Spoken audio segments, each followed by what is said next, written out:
अस्सलाम वालेकुम जी। आज का हमारा टॉपिक है स्ट्रेस टेंसर या इसे पेपर में इक्वेशन ऑफ मोशन के तौर पे देखा जाएगा जिसमें थर्मल इफेक्ट्स हम शामिल करेंगे। इससे पिछले जो हमने इक्वेशन ऑफ मोशन बनाई थी उसमें हमने कोलिजन भी निग्लेक्ट की थी, थर्मल इफेक्ट्स भी निग्लेक्ट किए थे। मगर आज के टॉपिक में हम थर्मल इफेक्ट्स ऐड करेंगे, इसे हम प्रेशर टर्म के तौर पे भी देखते हैं। तो शुरू करते हैं। लेट्स से टॉपिक का नाम है स्ट्रेस टेंसर। जब आप थर्मल मोशंस को समझेंगे, आप इक्वेशन ऑफ मोशन में शामिल करना चाहेंगे, तो एक प्रेशर फोर्स या कह लें उस टर्म को ऐड करना पड़ेगा राइट हैंड साइड पे इस इक्वेशन के।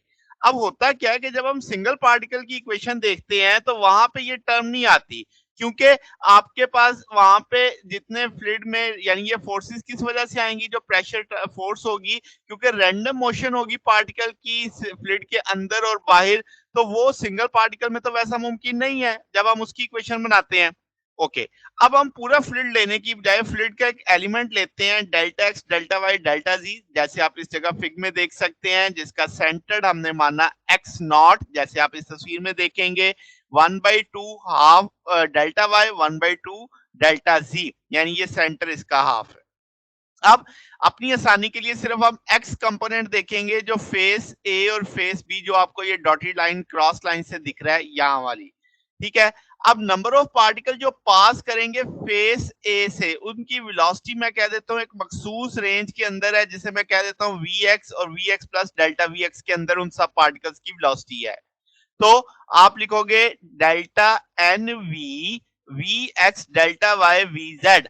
अब अगर मैं कहूं कि delta N V number of particles per metre cube है जिनकी वेलोसिटी वी एक्स है, तो आप डेल्टा एन वी एक्स निकाल सकते हो कैसे? वी एक्स माइनस इंफिनिटी से पॉजिटिव इंफिनिटी, माइनस इंफिनिटी से positive infinity, F V X V Y V Z D V Y D V Z.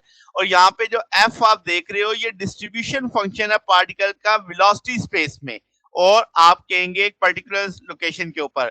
अब ये टूल कहां से आ गया, इसको समझते हैं जरा। मैक्सवेलियन, ये मैंने लिख दिया पेपर में, वैसा लिखने की जरूरत नहीं है मगर समझाने के लिए मैंने ये कर दिया कि जब आप मैक्सवेलियन डिस्ट्रीब्यूशन फंक्शन देखेंगे F V X V Y V Z, तो नंबर ऑफ डेंसिटी एन आपके पास इस टूल से निकाली जाती है, माइनस इन्फिनिटी से पॉजिटिव इन्फिनिटी 3, क्योंकि तीनों एक्सिस आप देख रहे हैं, DV X DV Y DV Z.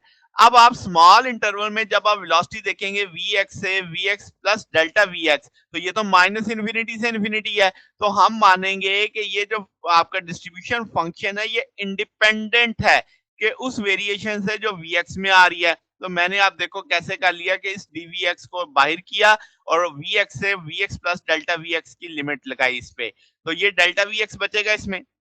तो ये जो आप इक्वेशन 1 देख रहे हैं ये इस तरीके से हमने ड्राइव करके लिखी है यहाँ पे। ठीक होगी बात जनाब? तो अब आपके पास हम कहेंगे हर पार्टिकल का मोमेंटम, जाहिर सी बात होगा mvx, चूंकि हम सिर्फ x एक्सिस ले रहे हैं, डेंसिटी को n से जाहिर कर रहे हैं, टेम्परेचर kT आ जाएगा, जो हर क्यूब के अंदर हम ज्यूम करेंगे जो सेंटर से। तो मोमेंटम को अगर हम पी ए प्लस कहें, जो आपके पास कैरी करेगा एलिमेंट यानी डेल्टा एक्स नॉट में फेस ए से, तो जो आपका मोमेंटम फेस ए से आएगा उस पार्टिकल की वेलोसिटी vx ग्रेटर देन 0 होगी। तो हम कहेंगे कि जो फ्लूइड एलिमेंट सेंटर होगा x not minus delta x not, तो 1/2 डेल्टा v 1/2 तो वैसे ही चल रहा है, क्योंकि वो उस तरफ दाखिल हो रहा है ना, वहां से मूव करेगा तो माइनस डेल्टा x उसकी जो आपने विड्थ देखी है। तो अब आपके पास जो उसका मोमेंटम होगा N we X delta V V Z, इसके साथ एम वी एक्स को मल्टीप्लाई कर देंगे, तो अब आपके पास यानी जितनी तादाद थी उसको आपने एम वी एक्स से मल्टीप्लाई कर दिया। अब आप इसको थोड़ा सा अरेंज करके लिखेंगे, summation N we X M V X को अलग कर लिया, डेल्टा वाई जी को बाहर निकाल लिया। अब आप इसमें क्या करने वाले हो कि जो आपके पास डेल्टा एन वी एक्स की वैल्यू है, ये वैल्यू हम यहाँ पे प्लेस करेंगे, मैंने रेड कलर में हाईलाइट कर दिया है। अब आप इस चीज को कुछ एम वी एक्स केयर को अंदर ले जा सकते हो, मगर आप इस तरह थोड़ा सा अरेंज करके लिख देते हैं हम इस चीज को, एम वी एवरेज के तौर पे आ जाएगी, और ये 1/2 आपने ले लिया माइनस इन्फिनिटी से इन्फिनिटी, क्योंकि पहले 0 से इन्फिनिटी चल रहा था ना, तो आप जानते हैं कि आप इसमें डेफिनेट इंटीग्रल की एक प्रॉपर्टी यूज कर सकते हैं कि 0 से इन्फिनिटी है, आप इसका रेसिप्रोकल समझो कि माइनस इन्फिनिटी से इन्फिनिटी है, अगर मैं 0 से इन्फिनिटी करता हूं तो उसे 2 से मल्टीप्लाई करता हूं, तो अब उलट किया है मैंने कि 0 से इन्फिनिटी किया तो 1/2 से डिवाइड कर दिया है। तो ये डेफिनेट इंटीग्रल की एक प्रॉपर्टी होती है। तो आप इस तरीके से इसे लिख सकते हैं। अब आप जब इसे सॉल्व करेंगे x नॉट से माइनस x नॉट, तो वो आपके पास ये चीज़ बाकी बच जाएगी। तो अब ये सारी चीज़ n को रिप्रेजेंट कर रही है। अब मैंने जैसे समेशन ओवर की डेल्टा एन वी एक्स से, तो आपके पास average v x i over the distribution, यानी तमाम डिस्ट्रीब्यूशन में जो वेलोसिटी है उसका एवरेज आ गया आपके पास ये वी एक्स के। अब हाफ का फैक्टर क्यों आया? क्योंकि आपने आधे पार्टिकल जो क्यूब के हैं जो x minus V X not से गो कर रहे हैं फेस ए से, इसलिए उसको हाफ एन बाई टू आप यहाँ पे कंसीडर कर रहे हैं।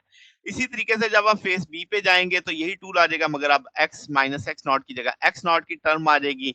तो नेट गेन अगर आप निकालोगे मोमेंटम का, तो P A plus minus P B plus निकालेंगे, दोनों का डिफरेंस ले लेंगे, तो आपके पास सारे को सिंप्लीफाई वर्जन करने से ब्रैकेट में minus delta X partial over partial X N we X के मैंने एक स्टेप छोड़ा है कि आपके पास जो टर्म बचती है वो इस चीज का डिफरेंशियल होती है, तो उसको मैंने इस डिफरेंशियल की फॉर्म में लिख दिया है। अब डेल्टा एक्स के साथ माइनस साइन ये आ रहा है, इसलिए आ रहा है कि हमने ये कंसीडर किया कि जो एवरेज वेलोसिटी है फेस ए पे वो ज्यादा है फेस बी के लिहाज से। तो अब आप इस रिजल्ट को डबल कर देंगे, क्योंकि आप मानेंगे जो कंट्रीब्यूशन लेफ्ट मूविंग पार्टिकल का है, यानी जो आपके पास नेगेटिव एक्स मोमेंटम कैरी कर रहा है, उतना ही अपोजिट में ग्रेडियंट होगा, यानी वो अपोजिट सेंस में भी उतना ही मूव कर रहा होगा। तो अब आप देखो कि इस टूल को मैंने नीचे ले आया हूं, तो आपके पास आप जो टोटल चेंज इन मोमेंटम है partial over partial T N M U X delta V minus M partial over partial X N we X के, यानी ये एवरेज है delta X delta Y delta G के तौर पे आ जाएगा। एम के नीचे टू था, वो मैंने डबलिंग करके उसे खत्म कर दिया, क्योंकि जितने लेफ्ट उतने आपके पास ग्रेडियंट अपोजिट डायरेक्शन में भी होगा। तो अगर हम कहें कि Vx आपके पास पार्टिकल जो है उसे दो हिस्सों में हम उसकी वेलोसिटी को डिकम्पोज करते हैं, Vx बराबर आ जाएगा ux plus Vxr। ux average velocity है Vx की, जैसे मैं नीचे लिख भी दिया है कि x कंपोनेंट है, फ्लूइड वेलोसिटी है जिसे हम प्लाज्मा एलिमेंट के तौर पे पहले देख रहे हैं। Vx क्या है? रैंडम थर्मल मोशन है पार्टिकल की, उसकी वेलोसिटी है। तो अगर हम इसके थर्मल की निकालते हैं 1/2 एम वी एक्स स्क्वायर, ये हाफ के टी के बराबर आ जाएगा। यहाँ से आप 1/2 से कट जाएगा, वी एक्स स्क्वायर बराबर आ जाएगा के टी बाई एम के तौर पे। अब आपके पास यहाँ पे जो आपके पास पार्शियल इक्वेशन जो 4 है, दिस वन, अगर आप देखें तो delta X delta Y delta G cut जाएंगे आपसे, तो बाकी आपके पास जो फैक्टर बचा वो मैंने लिख दिया, उसमें वी एक्स की वैल्यू डाल दी है, उसमें आपके पास अब वी एक्स स्क्वायर है, उसकी वैल्यू के टी बाई एम डाली जा सकती है। तो ये चीज आपके पास टूल इस तौर पे आ जाएगा। इक्वेशन 5 बन गई। अब ये इक्वेशन 5 को जब माइनस एम अंदर जाएगा, एन भी अंदर ज़रब खाएगा, थोड़ा-सा तरतीब देके मैंने लिखा है, क्योंकि यूएक्स स्क्वायर है तो मैं इसे एन से ज़रब करूँगा, तो एन यूएक्स इंटू यूएक्स के पैटर्न पे लिखा है, बाकी कोई खास काम नहीं किया इस जगह पे। अब आप इसको ज़ाहिर है डिफरेंशियल कर देंगे तो इस पे प्रोडक्ट रूल लग जाएगा आपके पास, ये जस्ट वैसे ही आपके पास सॉल्व हो जाएगा। अब अगर आपका ये नेगेटिव का फैक्टर है minus M N UX partial UX over partial X, इसको दूसरी तरफ ले जाएं तो ये दूसरी तरफ जाके किस में आ जाएगा? पॉजिटिव में आ जाएगा। फिर आप एम यू एक्स कॉमन दोनों से ले सकते हैं, ये फैक्टर आपका बाकी बचेगा। अगर आप law of conservation of mass की इक्वेशन देखते हैं तो पार्शियल एन और पार्शियल टी और आपका पार्शियल और partial X N U V X equal to 0 होता है। तो इसका ना ये फैक्टर अगर आप गौर करें तो वही चीज बन रहा है, एन को आप इसके साथ भी लिख सकते हैं, तो ये फैक्टर तो 0 हो गया। तो बाकी आपके पास ये 3 फैक्टर बचे, वो मैंने लिख दिया। अब आप जो एन के टी है उसे प्रेशर लिखते हैं, तो वो मैंने एन के टी की जगह पी डाल दिया है। अच्छा, अब मैंने क्या किया है कि एन बाहर निकाल दिया, यूएक्स ऐसे लिख दिया। आपके पास ये नेगेटिव का फैक्टर है, दूसरी तरफ जाएगा तो पॉजिटिव हो जाएगा, एन हम कॉमन उठा लेंगे, तो ये आपके पास प्रेशर ग्रेडियंट वाले यानी आ जाएगी फोर्स।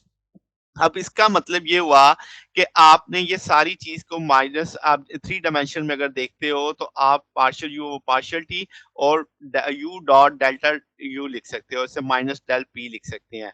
तो अब जो फ्लूइड इक्वेशन थी जो हमने इलेक्ट्रोमैग्नेटिक फोर्स और जनरलाइज, उसमें आप देखो मैंने ये टर्म ऐड कर दी राइट हैंड साइड पे। तो आपके पास ये जो डेल्टा पी टर्म आई है, ये thermal motion of charge particles की वजह से आई है। जब आप इक्वेशन 7 को ड्राइव कर रहे हैं तो हमने कहा फ्लूइड आइसोट्रोपिक है, यानी सेम रिजल्ट आएंगे, चाहे आप एक्स डायरेक्शन देख लें, चाहे वाई देख लें, चाहे जी देख लें। मगर हकीकत में तो फ्लूइड आइसोट्रोपिक नहीं होता। तो आपके पास जब एक्स डायरेक्शन की मोशन देखेंगे तो आपका मोमेंटम वाई और जी में भी कोई ट्रांसफर होगा, तो पार्टिकल आपके माइग्रेट करेंगे वाई और जी डायरेक्शन में। तो इसलिए जो number of particle A face पे डायरेक्ट एंटर हो रहे थे वो हमने बी के बराबर नहीं माने, ठीक है। तो शियर स्ट्रेस जो आपके पास है उसे हम स्केलर पी से रिप्रेजेंट नहीं कर सकते, क्योंकि स्केलर पी को आप टेंसर पी से रिप्रेजेंट कर देंगे, तो p i j m n v i v j. तो ये जो स्ट्रेस टेंसर है ये आपको मुकम्मल इंफॉर्मेशन देगा, direction of motion, momentum component जो इन्वॉल्व हुआ है।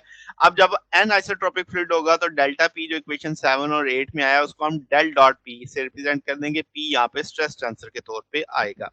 तो ये जनाब हमारे पास आज का टॉपिक था। अगर आपको इसमें कोई बात पूछनी हो, डाउट हो तो नीचे कमेंट्स में पूछ सकते हैं। वीडियो अच्छी लगी हो तो वीडियो को लाइक कीजिएगा, दोस्तों के साथ शेयर कीजिएगा, चैनल को सब्सक्राइब कर दीजिएगा। अब तक के लिए इतना ही, बाकी इंशाल्लाह फिर नेक्स्ट देखेंगे। ओके, अल्लाह हाफिज।